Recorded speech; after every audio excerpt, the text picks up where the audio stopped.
आणि आता पाहणार आहोत टॉप 9 मोठ्या बातम्या। शिवराज राक्षेंना पंचांना गोळ्या घालायला पाहिजेत। डबल महाराष्ट्र केसरी चंद्रहार पाटील यांचं खळबळजनक वक्तव्य। शिवराज राक्षेच्या बाबतीमध्ये घडलेला प्रकार चुकीचा असल्याची देखील प्रतिक्रिया। पंचाला खरकर शिवराज राक्षेने स्वतः गोळ्या घातल्या पाहिजे असं माझं स्पष्ट मत आहे, कारण त्या प्रकारातून त्या अनुभवातून मी गेलेलो आहे 2009 साली। कुस्तीच्या स्पर्धेमध्ये मारहाण करणं योग्य नव्हतं, न्याय मागताना संयम बाळगणं आवश्यक। शिवराज राक्षेंना पंचांना केलेल्या मारहाणीवर उपमुख्यमंत्री अजित पवार यांची भूमिका। माझ्या मुलावर कारवाई केली तशी चुकीचा निर्णय देणाऱ्या पंचांवर देखील कारवाई करा, शिवराजच्या कुटुंबियांची मागणी। काका पवारच्या तालमीमध्ये असल्यानं मुलावर अन्याय झाल्याचा देखील आरोप।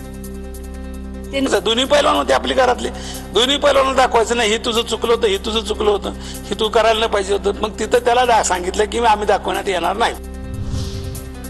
शिवराज राक्षेला चुकीच्या पद्धतीनं पराभूत केलं, पंचानं दोन्ही पैलवानांना चूक दाखवायला पाहिजे होती। काका पवार यांच्याकडून नाराजी व्यक्त। पंचांना लाथ मारणं योग्य नाही, महाराष्ट्र केसरी पृथ्वीराज मोहळ याची प्रतिक्रिया। तर मला शिवीगाळ झाल्यानं टोकाचं पाऊल उचलावं लागलं, शिवराज राक्षेचं स्पष्टीकरण। दिल्ली विधानसभा निवडणुकीच्या प्रचार तोफा थंडावल्या। 5 फेब्रुवारीला मतदान, सत्ताधारी आम आदमी पक्षाला भाजप आणि काँग्रेसचं दुहेरी आव्हान। निवडणूक निकालाचं विश्लेषण करण्यासाठी काँग्रेसची ईगल समिती, निष्पक्षपणे निवडणुका होत आहेत की नाही यावर समिती लक्ष ठेवणार। ईगल समितीला सगळ्यात आधी महाराष्ट्राच्या निवडणुकीच्या विश्लेषणाचं काम दिलं।